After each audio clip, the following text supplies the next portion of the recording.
बोलती पुस्तके. ज्यांना वाचनाचा नाद त्यांना बोलती पुस्तके घाली साद. आमचं चॅनल सबस्क्राईब करा आणि सबस्क्राईब करायला इतरांनाही सांगा.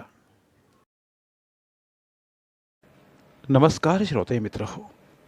बोलती पुस्तके सादर करीत आहे ज्येष्ठ लेखक जयवंत दळवी लिखित कादंबरी अभिनेता. प्रकरण 5. तेवढ्यात बंगल्याच्या आवारात मोठ्या वेगानं मोटार येऊन थांबल्याचा आवाज आला. एकदम 60-70च्या वेगानं यायचं आणि जोरानं ब्रेक दाबत गाडी थांबवायची हे आसुरी तंत्र म्हणजे मंजुनाथच. एकदम छाती पुढं काढून विशीतल्या तरुणासारखा बूट आपटत मंजुनाथ आत आला. कौसल्या, कौसल्या असा घोष करीत.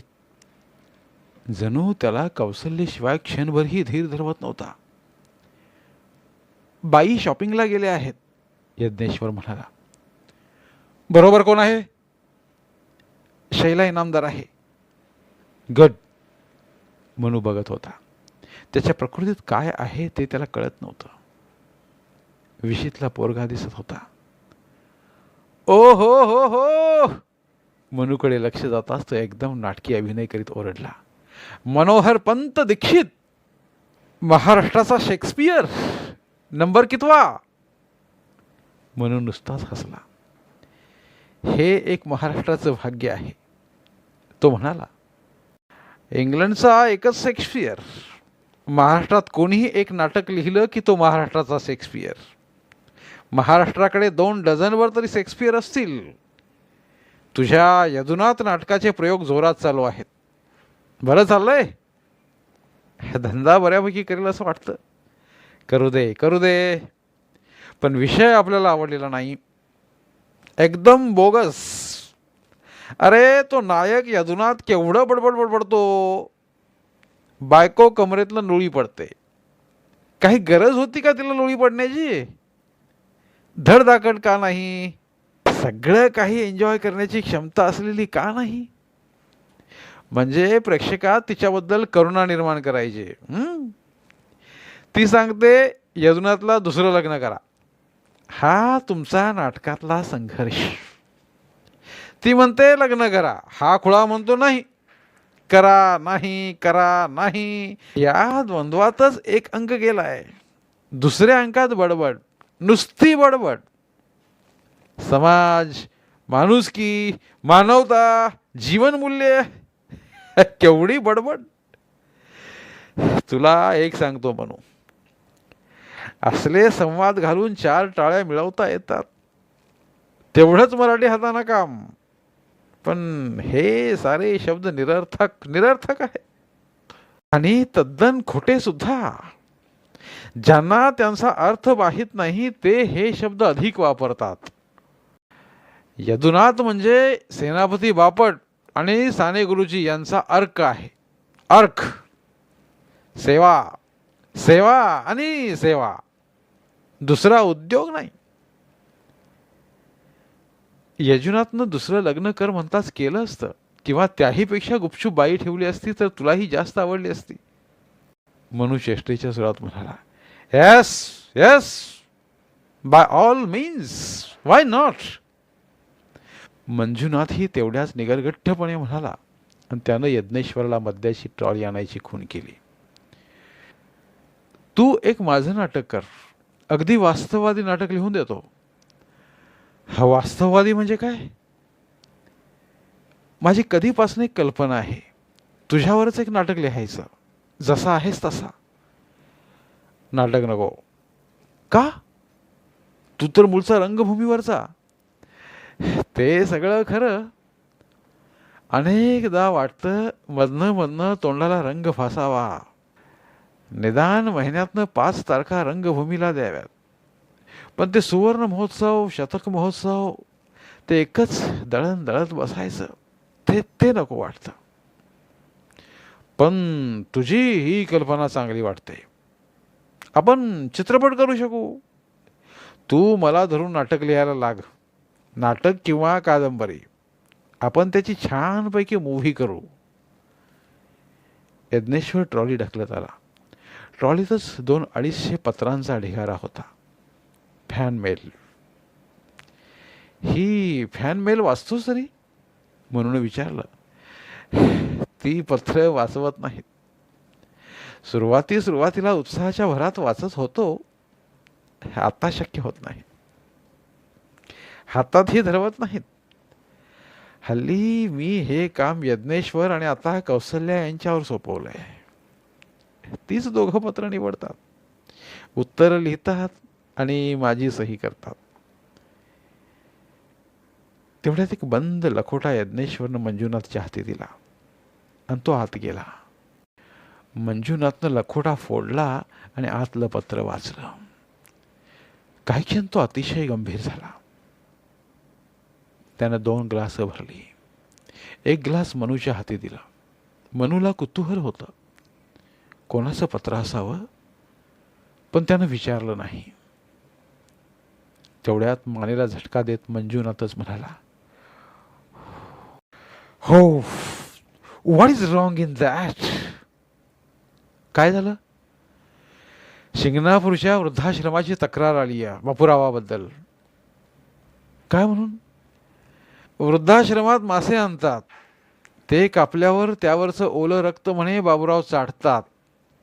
बकऱ्याचं किंवा कोंबडीचं मटण धुण्यापूर्वी हाडावरचं ओलं रक्त ते हातावर घेऊन चाटतात. यात तक्रार करण्यासारखं काय आहे? एखाद्याची ती आवड असू शकते. त्यानं पत्र लखोट्यात सारलं आणि लखोटा ठेवून दिला.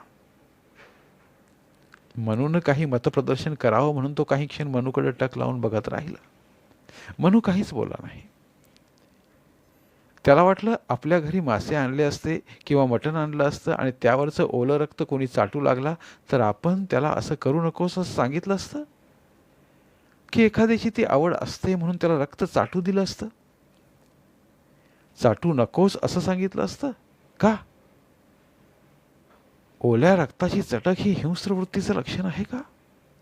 माझ्या पाठीवर आलेली घालवून द्यायला लागले तर जाईना म्हणून तिला उचलून विहिरीत टाकले आणि पाय निष्ठून पडली म्हणून बोंब केली.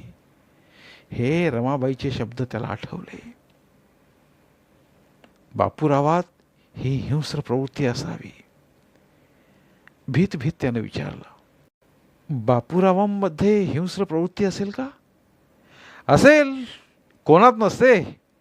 What is wrong? मी यात लक्ष घालणार नाही.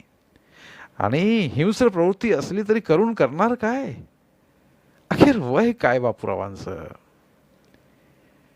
मनू शांतपणे ऐकत राहिला आणि मध्येच अडखळत म्हणाला, बापूरावांच्या बायका बऱ्याच झाल्या ना? असतो एखाद्याला शोक, ताकदीप्रमाणे खाणं लागणारच. पण त्या गेल्या कशा? दोघींना त्यांनी हकलून दिलं. सोडचिठ्ठी देऊन फक्त एकटी सीताबाई विहिरीत पडली, पाय घसरून. पाय घसरून की? मंजुनाथ एकदम मोठ्यानं हसला आणि म्हणाला, धरती माते मला पोटात घे असंही म्हणाली असेल आणि तिने विहिरीत उडी घेतली असेल. एवढं बोलून तो पुन्हा खदखदा हसला. या घटनेला तो हसू कसा शकतो याचं मनूला आश्चर्य वाटलं. हीच ती हिंस्र वृत्ती असेल का? असाही त्याला प्रश्न पडला. बापूराव शिंगणापूरच्या वृद्धाश्रमातून कुठेतरी दुसरीकडे गेले असं ऐकलं होतं. मनू म्हणाला, शिंगणापूरच्या वृद्धाश्रमात कुठल्या तरी बाईशी असभ्य चाळी केले म्हणून त्यांना तिथनं हकललं असं रमाबाई म्हणाल्या होत्या. का जातील? वृद्धाश्रमातल्या कुठल्या तरी बाईशी? हे तुला कोणी सांगितलं? आठवत नाही. हे तुला आईनं सांगितलं असणार. आईनं. बापूरावांबद्दल ती वाईट वाईट बातम्या सोडून देत असते. त्यांना पाण्यात पाहते. काय त्या दोघांचं आहे कोण जाणे. एक क्षण त्यांचं कधी पटलं नाही. लहानपणी सुद्धा आमच्या दोघांच्या मनात बापूरावांसंबंधी विष कालवायची ती. माझ्या आणि शिवानंदाच्या. शिवानंद पूर्ण तिच्या कह्यात गेला. मी वेगळा राहिलो. मला विचार केला असताना बापूरावांच्या सगळ्याच गोष्टी चूक वाटत नाहीत. एखादा माणूस 2 चपात्या खाऊनच उठतो, दुसरा एखादा 4 किंवा 8 खाईल.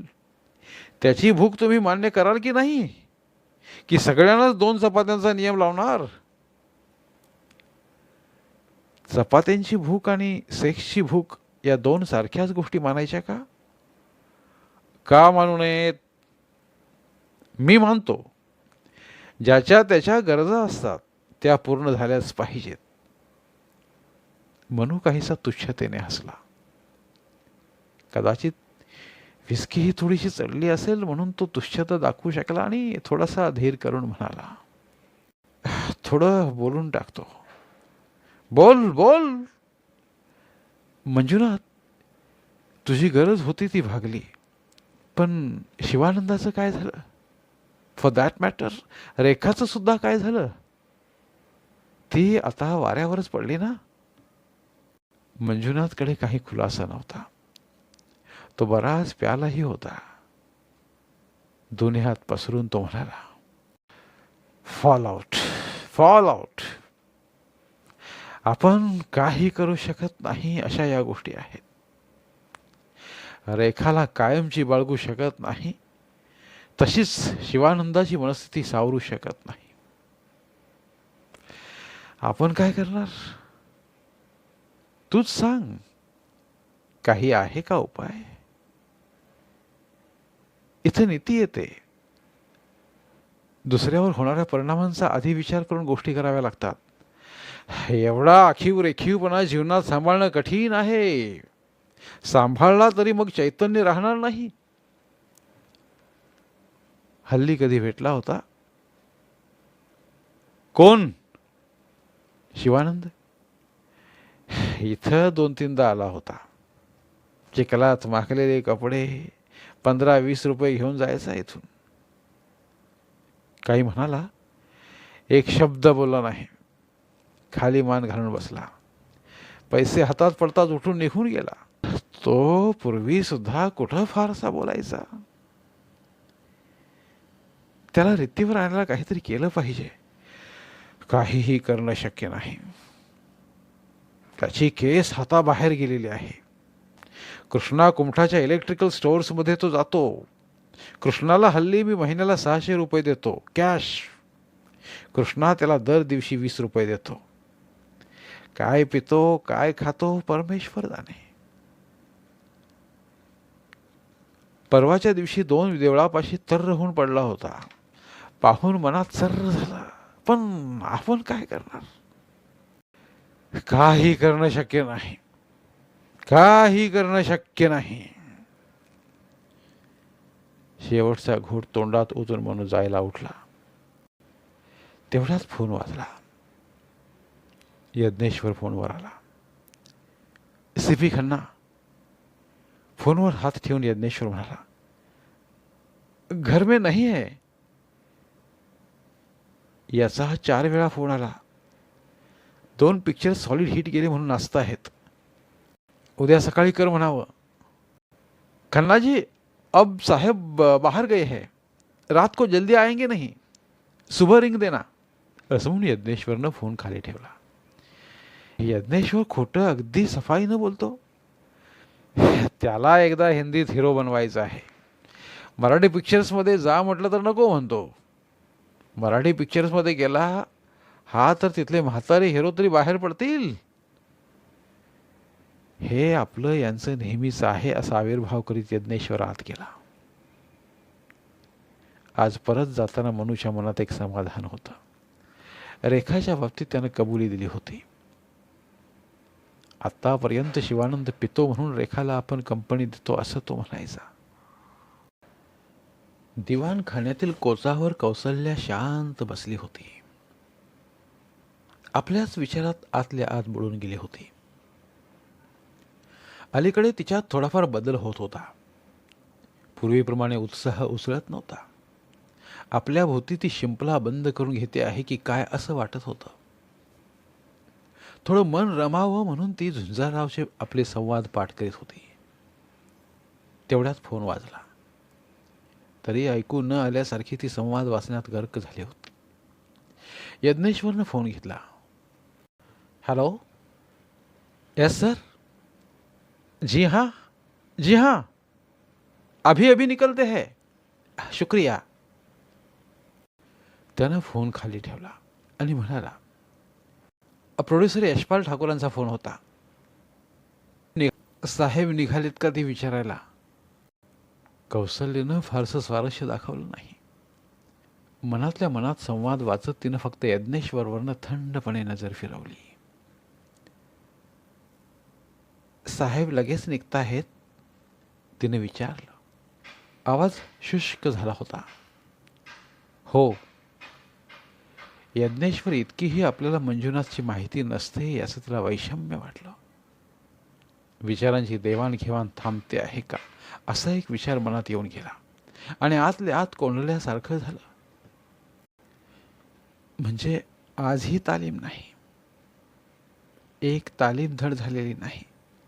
मला बिझी ठेवण्यासाठी हे नाटकाचं सोंग आहे, ती उद्वेगानं म्हणाली. आणि तिने विचारलं, यज्ञेश्वर, थोडा वेळ तू माझे संवाद घेतोस? हो चालेल. तेवढ्यात फोन वाजला.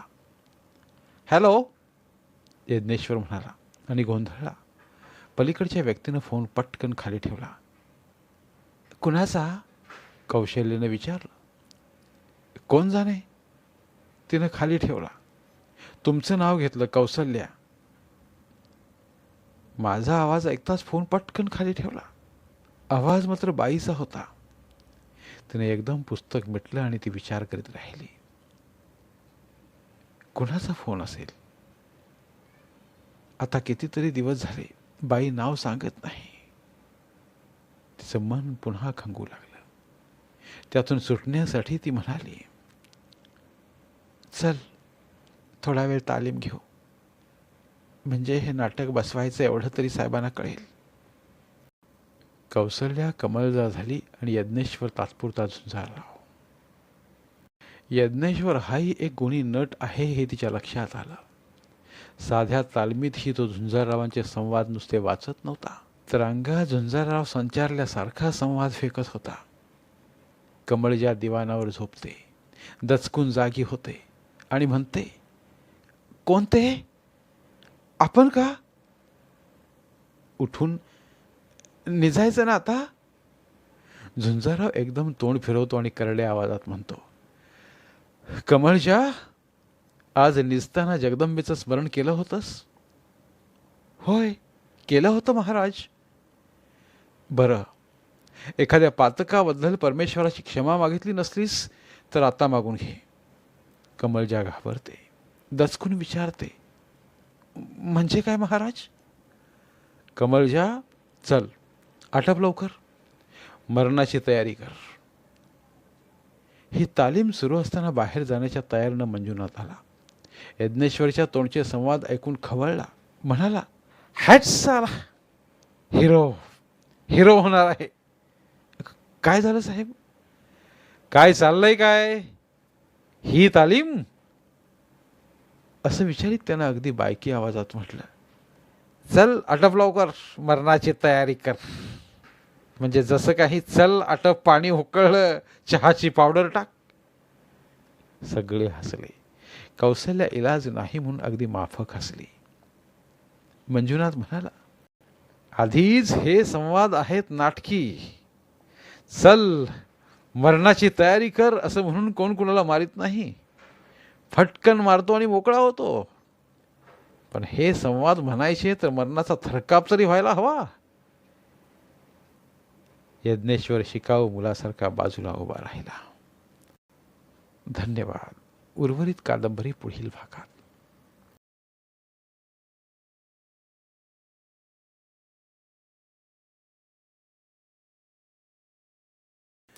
धन्यवाद. प्रिय श्रोते मित्र हो, आपल्यासाठी एक आवाहन. आमच्या चॅनलच्या प्लेलिस्ट विभागात तुमच्यासाठी शेकडो कादंबऱ्यांचे ऑडिओ बुक्स उपलब्ध आहेत. तिथे प्रत्येक कादंबरीचे सर्व भाग एकत्रित मिळतील. त्यामुळे सध्या सुरू असलेल्या क्रमशः कादंबरीच्या पुढील भागासाठी वाट पाहण्याची गरज नाही. तुमच्या वेळेनुसार तुम्ही संपूर्ण कादंबरी सलगपणे ऐकू शकतात आणि साहित्याचा आस्वाद घेऊ शकता. कृपया आमच्या चॅनलच्या होमपेजवर जाऊन प्लेलिस्ट चेक करा आणि तुमची आवडती कादंबरी निवडा. धन्यवाद.